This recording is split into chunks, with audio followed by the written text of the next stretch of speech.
Hi, so I'm Stephen Duckett. I'm Director of the Health Program at the Grattan Institute, and I'm actually an adjunct professor at James Cook University through the MICA, the Matt Iser Centre for Research in Rural Health.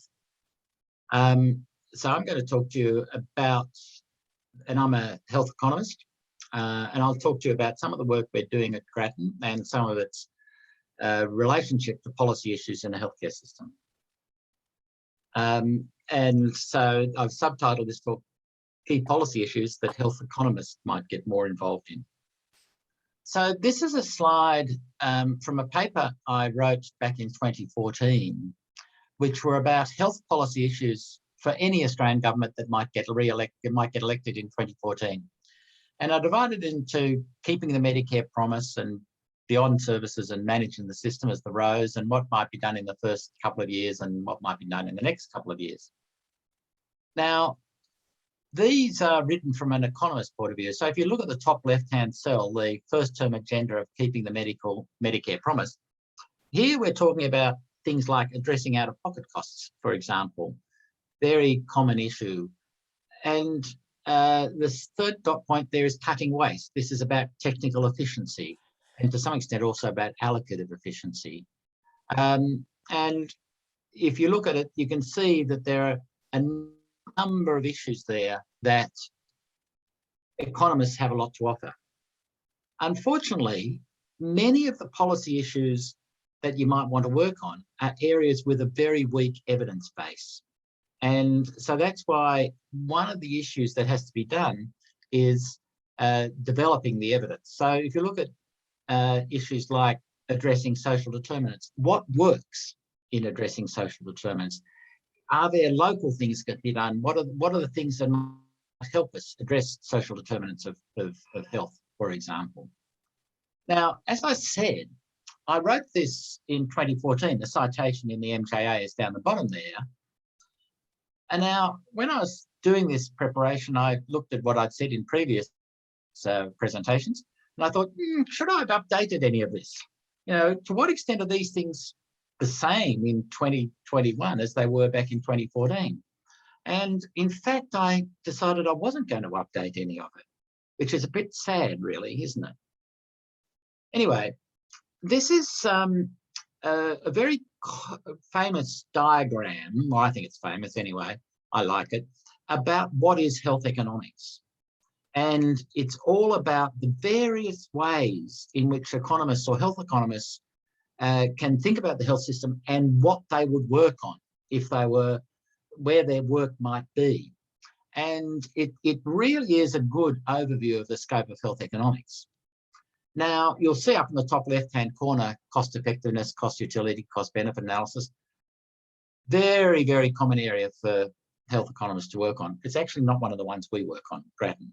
So I've highlighted here the areas that to some extent Grattan works on and the areas that I work on: health insurance, efficiency, especially down there in the bottom, supply of health services, often workforce issues. So we at Grattan, the Grattan health team is only 3 of us, don't attempt to work across all of these areas. But obviously all of these areas are really important aspects and cover the whole scope of health economics. So when I talk about, you know, what a health economist might offer, I'm actually only talking about a subset of what health economics has to offer. That is the subset that I'm interested in. I'm going to approach this by talking about things that we have done at Grattan over the last few years. And the first one is a report we did in 2019, which was called Filling the Gap, which was about dental care. And in writing this report, we're influenced by this particular graph. So this is a graph of to what extent people skip care due to cost. And what you can see here, and the x-axis is household income and the y-axis is the proportion of people who skip care due to cost. And you can see that for dental care, people in low-income households, more than a quarter skipped care in the last 12 months or deferred care because of cost. And even in high-income groups, 10% skipped care because of cost. And the numbers are important in other areas like prescriptions and specialist care and GP care. Now, there are a number of ways of looking at this graph, and we use this graph to say, well, the first one of our reports looking at financial barriers to access should be about dental because it's so much bigger than all of the others. Now, that was a policy choice we made. We could have said, look, prescriptions are more important because if you miss out on a prescription, that's more important than missing out on a dental visit. Who knows if that's true? Anyway, we decided we're going to look at dentists. The second thing you could look at in this graph is there's an income gradient for the impact of missing out on dental care because of cost. And you could have said, okay, because there's an income gradient, we are going to design a dental scheme which is looking at addressing the problems for low-income people. So to bring their utilisation so it's much more equitable,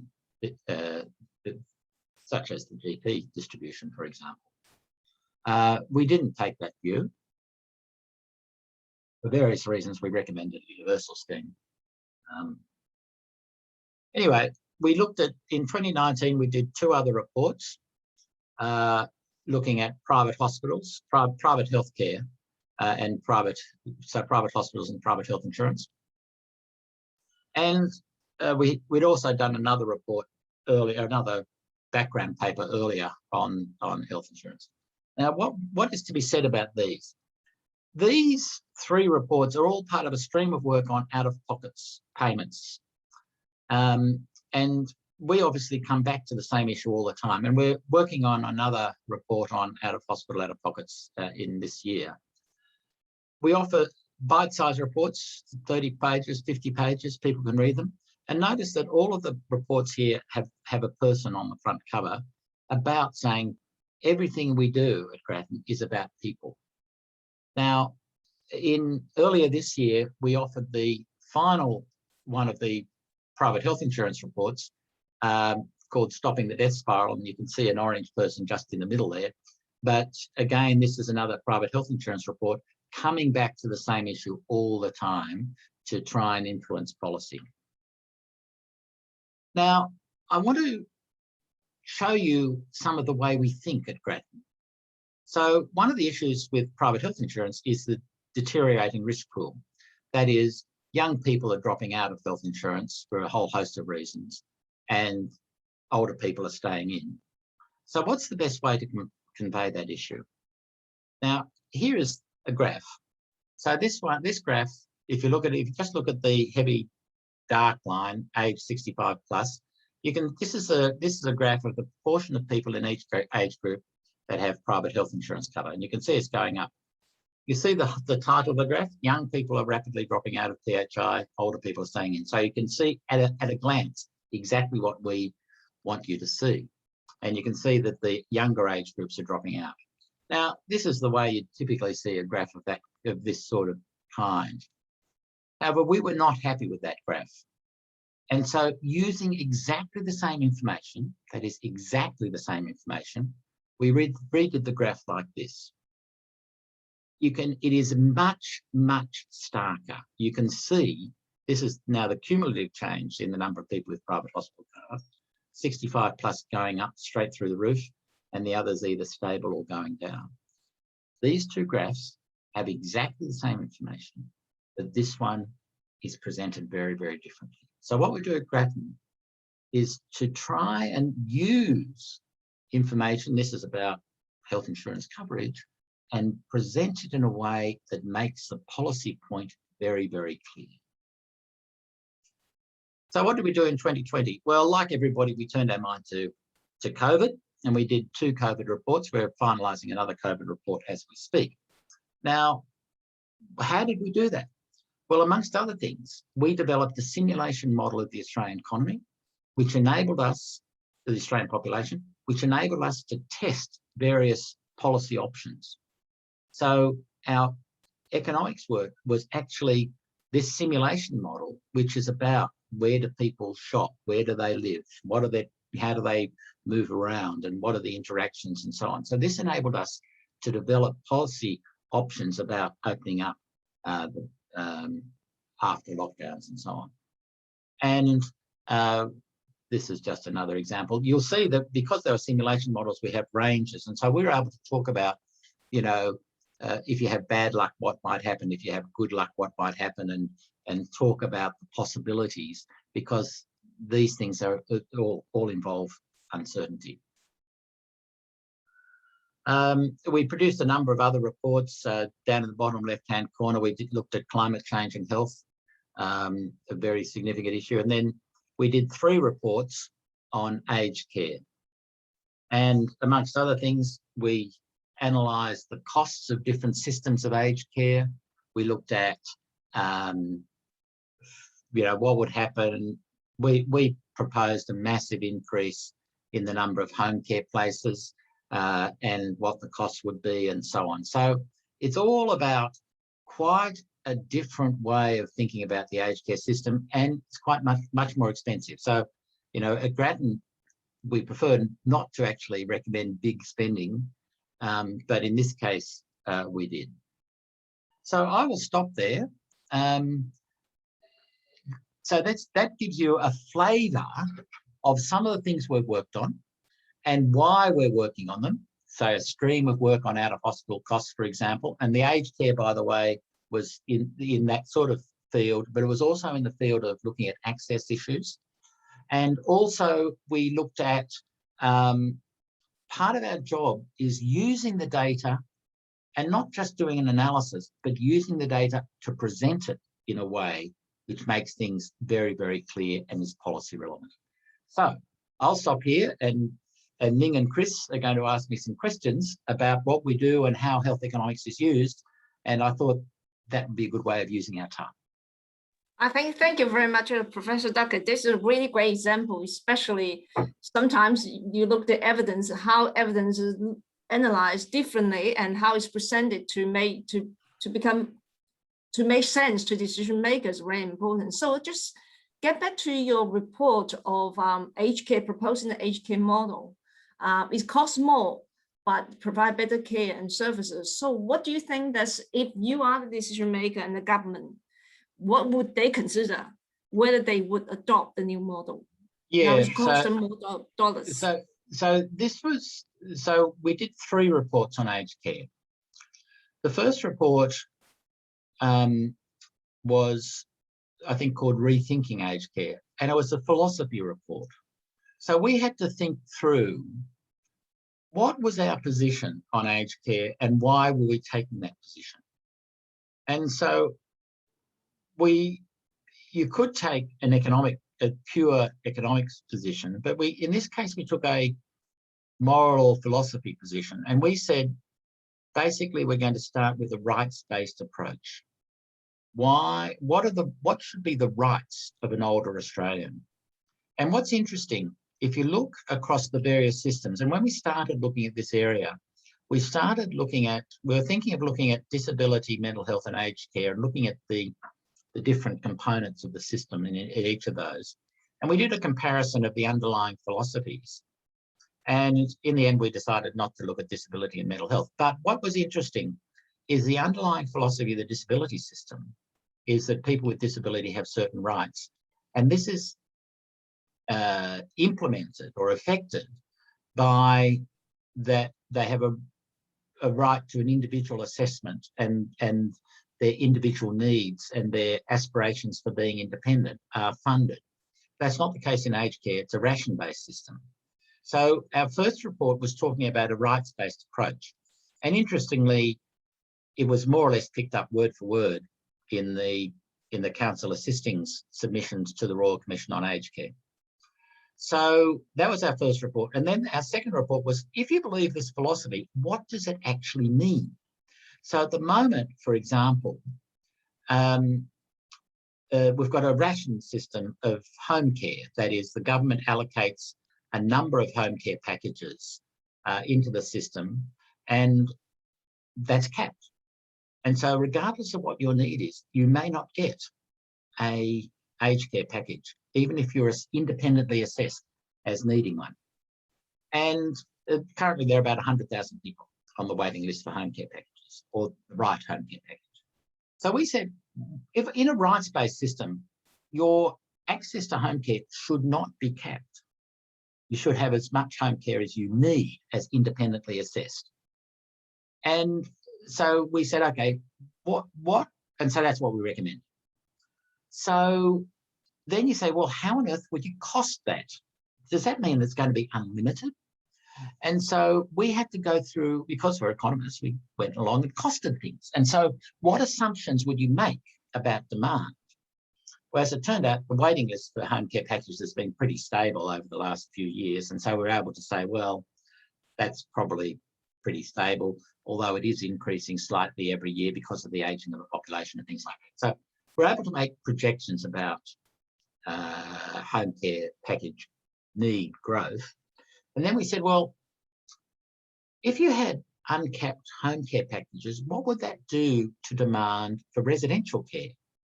And so we looked at who was in residential care, and then we said, okay, if you're low-level care, if your needs are quite low-level, we're going to assume that some proportion of those people would not have gone into residential care.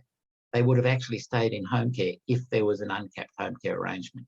And so I think we said, 60%, and this with the lowest level of care, and 30% of the next level up level of care, residential care, would actually stay in home care. So we did a whole lot of costing work based on the data, based on assumptions, to come up with that costing graph that I showed you. I don't know whether that answers your question, Ming, but that's what we did. Yes, I'm sure Chris has questions. Just let me ask one more question. Just come across to my mind, and when you mentioned contact tracing and also the aged care model. So when the government decides what program that they fund, where the funding is going to go, they also need to not only look at what's the cost and also the benefits, how they consider these in conjunction with equity of access and the equality of healthcare outcomes together. Any insight? So yeah, there's a whole lot of things behind your question there, Ming. So obviously, one of the things, as an economist, I certainly believe in making sure that resources are used appropriately in the economy. And in the health sector, that means we have to be concerned about efficient use of our healthcare resources. And in the health sector, that involves essentially the use of economic evaluation. Now, the economic evaluation, as you know, and as students would know, is really very, very tricky. But it is a key component of what we need to be on about in terms of sensible use of resources in healthcare. Now, however, efficient use of resources isn't the only thing we should be caring about. We should also care about social justice, for example, equitable use of resources, and also we need to talk about compassion and care, what the health system is all about. But let's just concentrate for a minute on efficient use of resources. So in the way we think about economic evaluation in Australia, and we're actually pretty good at thinking about it, because to have a new drug listed on the pharmaceutical benefits scheme, you have to have it assessed in terms of its cost effectiveness, really.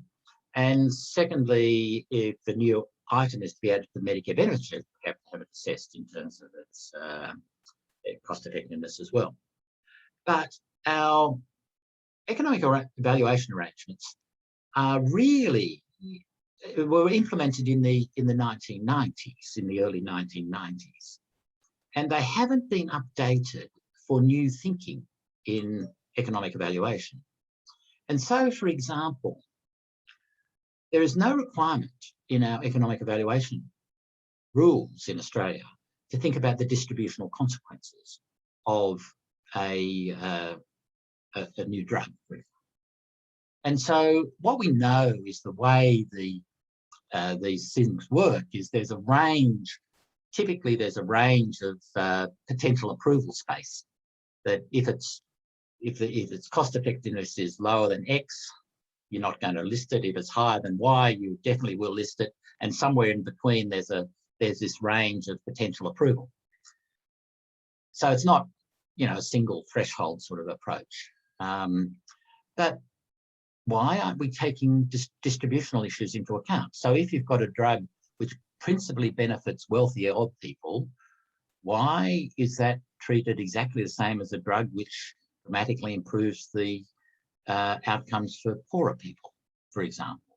And, you know, you can look at what are the distributional consequences and what is the incidence of a drug or procedure or whatever.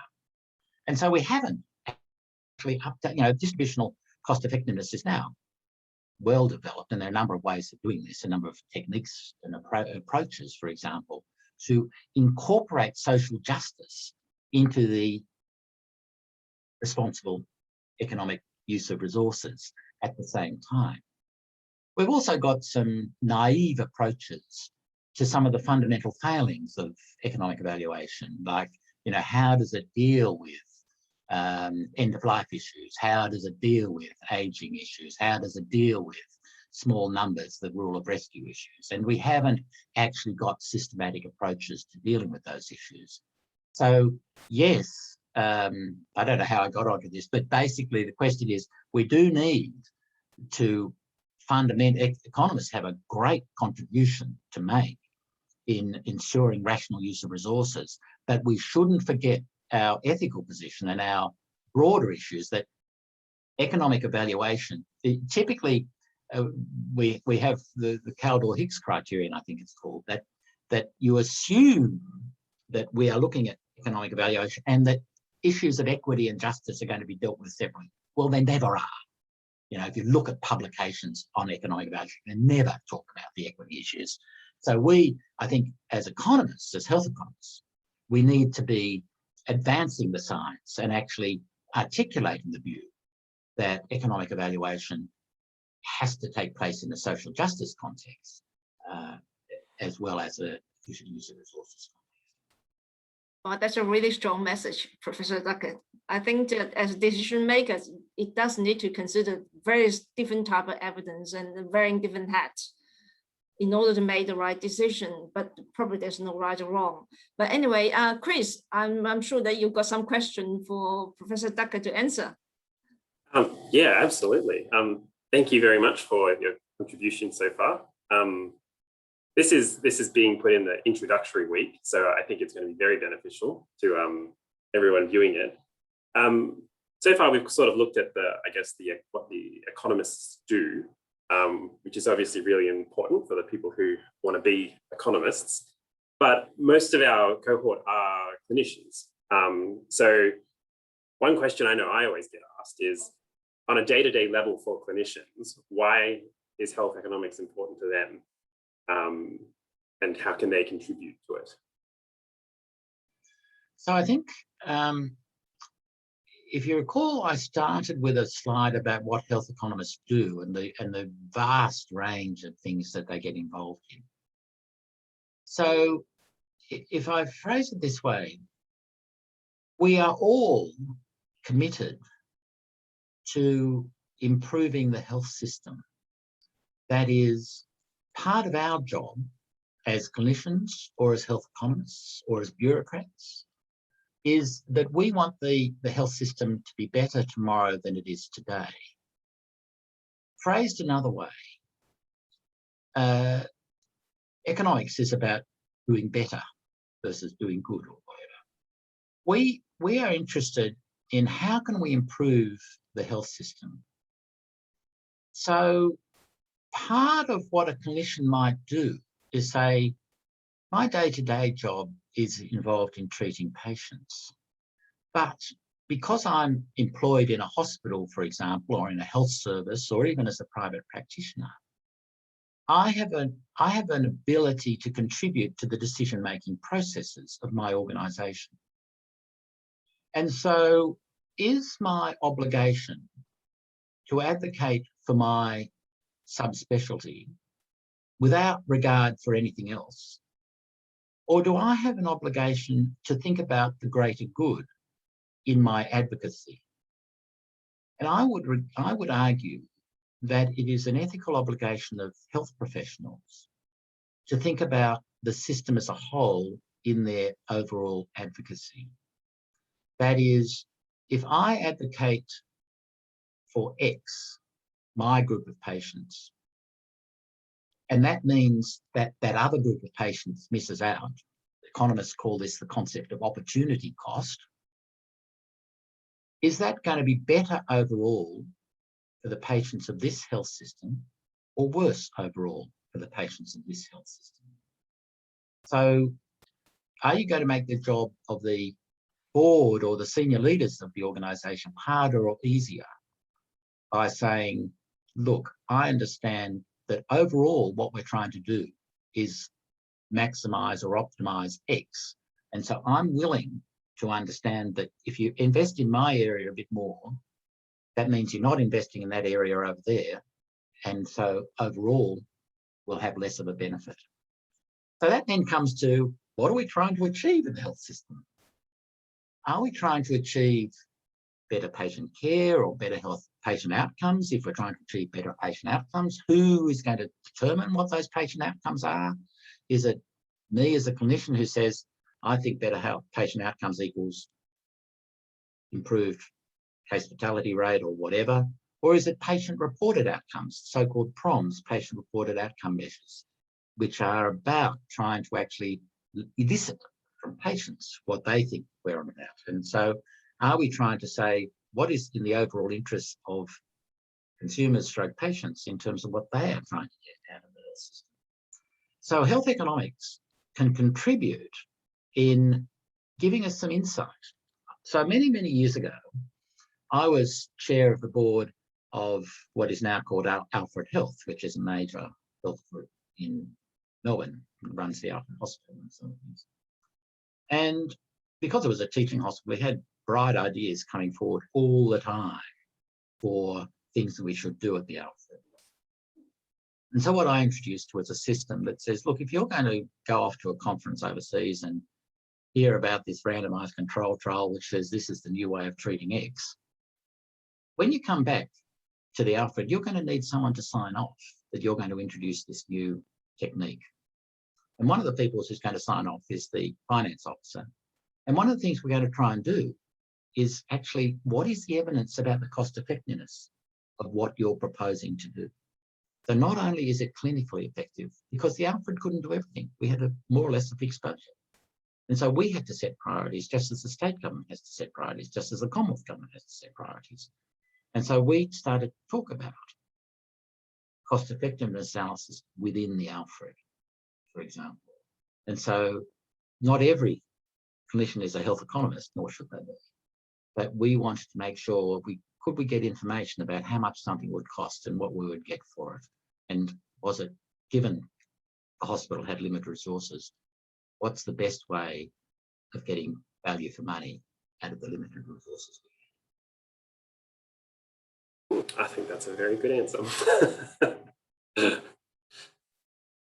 Just to have a quick question, because many of students come to these subjects, they are doing a Master of Public Health. They will be doing a project management subject as well. So evaluation of projects is I think is still not really common. But then let alone economy evaluation of the project. So I'm just wondering, how often, do you have any data or understanding of how often projects are properly evaluated, and also economy evaluation are built into the project so can guide future design? Oh, Ming, this is a terrible question. I chair the board of a primary health network, a PHN, and we're what's called a commissioning organisation. We don't do things, we pay for other people to do things, so we purchase services from other people. And we've just been involved. One of our big projects is so-called stepped care model. It's about a way of dealing with mental health in the community. And we've been doing it for a few years. The organisation's been in existence for about 6 years. And so we've just had a big evaluation done of what we're trying to do and how the project is going. Now, if you think about it, if you're going to have an evaluation, there are lots of things you could evaluate. And one of them might be, you know, how many people did you see? That's interesting. You know, I collect things. I've got a collection of initials in Canada and things on my back behind me. So I like collecting things, and so counting the number of people or counting the number of initials I've got or something is fun. It doesn't tell you very much. What's more interesting to me is what actually happened to those people. Are they better or worse as a result of the money? We spend about 25 million a year on these programs. You know, do people, patients like it? That's interesting too. It's more interesting if they hate it, but do they like it? Yeah, that's good. But what actually happened? Were they better off for having this program or not having this program? So it's a fairly fundamental question, and unfortunately, they didn't answer it in the evaluation that we had done. And yes, so some of these things are actually hard to do, but for example, as part of the minimum data set, we actually had asked for a thing with a standardized measure, let's call it K10, which is just a standardized measure. We asked people to collect measure of how they were at the start and how they were at the end. So you can actually start to get measures of improvement, and you can divide that by that, and you can get a rough measure of the cost per incremental improvement or not in mental health outcomes. So as a, you know, if you know, our Eastern Melbourne PHN, which is the one I chair, has a big, well, not a big, in the great scheme of things, it's 70 million or so, 60, 70 million or so.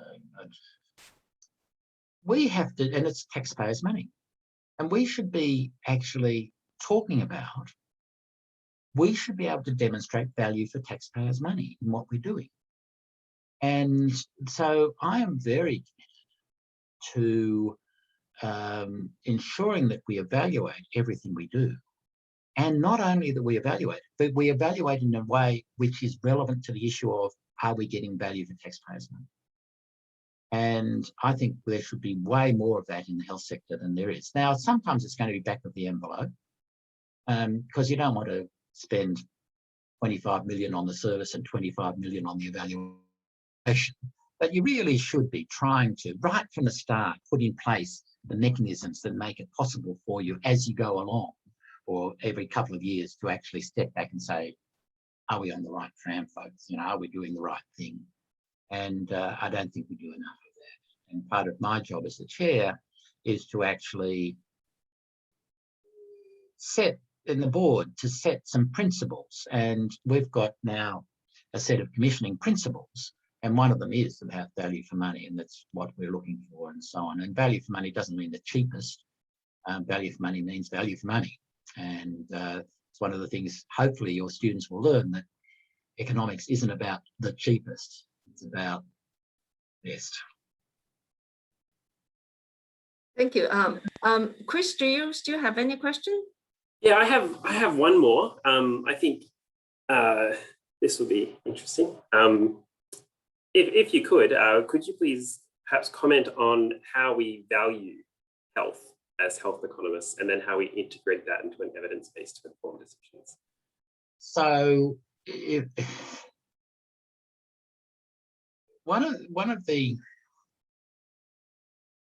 there are a couple of ways of answering that, Chris, as you probably well know.